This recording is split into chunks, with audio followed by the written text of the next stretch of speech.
I'm going to talk about Mahmoud Welcome Khalil back right now. because we need some good news. The release of Mahmoud Khalil, the Columbia University grad student and Palestinian activist arrested by ICE more than 3 months ago.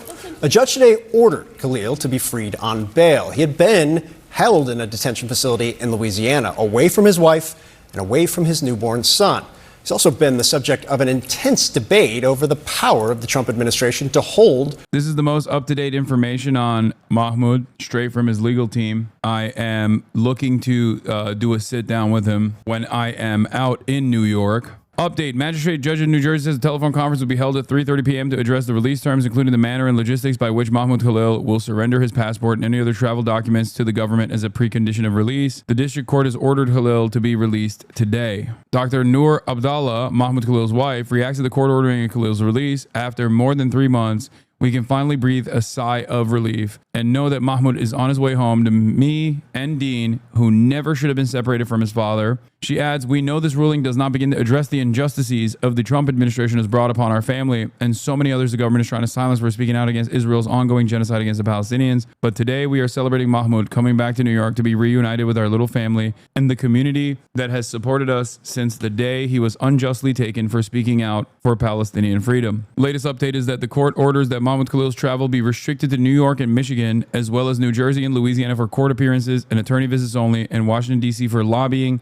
legislative purposes only. Khalil will not be allowed to travel within the United States beyond these states and cannot travel internationally either. Yeah, because the judge has never been wrong when they said someone isn't a threat to the community. Do you think Mahmoud Khalil is a threat to the community? What is he going to do? Speak out against Israel's genocide more? Because that was the reason why he was detained unjustly. Oh no. What if he says Israel's doing a genocide, which is an overwhelming majority position in most of the planet? A position he should have never been prosecuted over at all. A grave injustice has been committed towards Mahmoud Khalil and his entire family. The idea that he should have ever seen the inside of a prison is spectacularly cruel, and only a dumb that does not even understand how this kind of dangerous precedent could potentially harm them in the long run would ever entertain such a ridiculous act of aggression against someone who is just simply speaking the truth. When I see stuff like this, for the record, when I see people say stuff like this,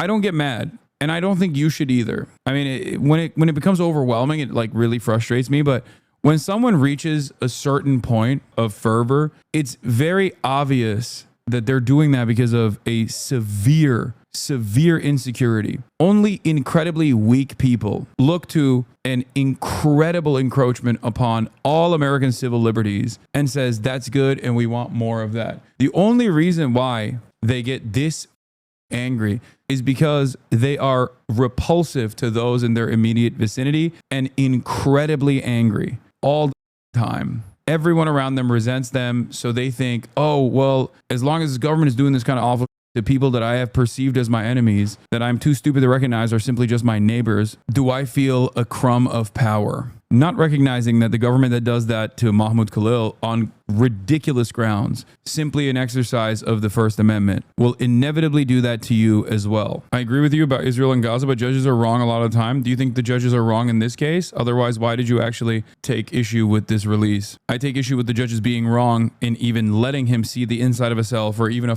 fraction of a moment, not with his release. You chose this, I guess, inopportune moment to talk about, you know, injustice taking place within the criminal justice system, I suspect. Or maybe you're too much of a coward to say it with your frame drop. Immigration crackdown, which targeted pro-Palestinian protesters on U.S. University campuses. And since that push, which started 3 months ago, many of the students have actually been released, all of them except Khalil. In the meantime, he has missed his graduation, the birth of his son, and he's been kept away from his families and his attorneys. Now, 2 weeks ago, the judge in this case said that he was going to order Khalil's release, but the government appealed that decision, saying that there was an outstanding charge accusing Khalil of lying on his green card application, something that his lawyers have denied.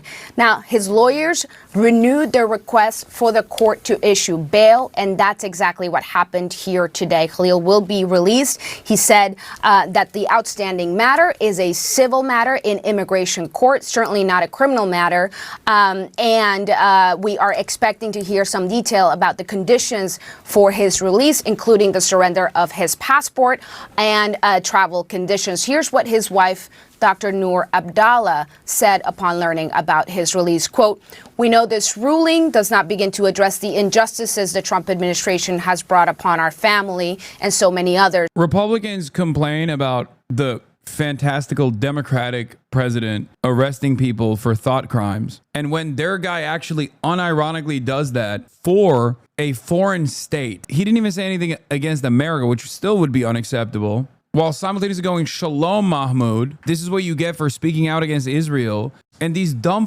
in unison try to find ways of defending this insane encroachment on civil liberties. One of the most consequential, one of the most important protections that the Constitution affords all of us unconditionally, citizen and non-citizen alike. This is an actual violation of the First Amendment, not like video game titties or, I don't know, whatever you perceive as a severe injustice, like a black female protagonist in your favorite video game. This is it. I would say that online, this kind of sentiment is fairly broad, like broadly represented, overrepresented. I don't think in the real world there's this much support for deporting people. The Trump administration was trying to use this antiquated statute that was little used historically to justify detaining and deporting Mahmoud Khalil and others because they were ostensibly a threat to our foreign policy by virtue of lawful political expression.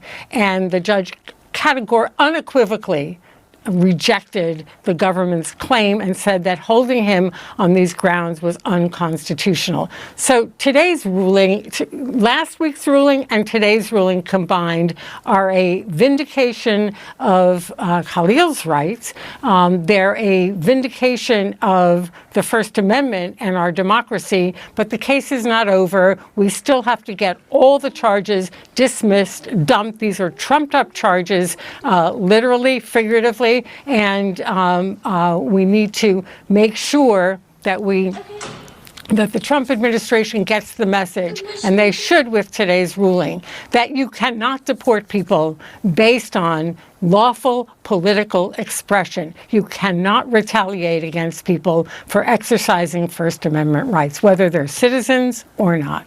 I wanted to ask you about kind of what happens. Wait, I'm confused. My favorite political commentator who lives in a mountain of piss and told me that non-citizens don't get this kind of protection and that legal permanent residents should be deported for saying things that I personally don't like. I'm so confused. What is your academic pedigree, lady? Is what I would say if I was the dumbest person on the planet, okay? I'm not. I'm the second dumbest person on the planet. Next, because it was striking, the judge today saying, and I'm paraphrasing here, but based on what he had seen, there's at least something to the underlying claim that has been made in his defense, that this was all about. Yeah, where's Moldman now? Where the is he now? I thought he was certain that this was based. Mr. Khalil will be free. He'll be with his community. He'll be with his wife, his new baby, and he will not be subjected to additional irreparable harm as a result of Trump's retaliatory campaign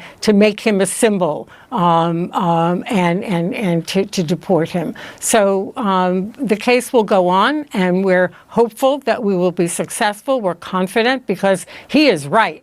He has every right to be here. He's a lawful permanent resident. He's got a green card, and he has done nothing wrong to justify the treatment. We will certainly be watching every step of the way. Donna Lieberman, New York ACLU, thank you so much. Thank you. ACLU, actual communist lawyer union, probably, right? Clearly not an institution tasked with defending civil liberties or anything like that. Classic. Of course they would be saying such things, saying such silly things.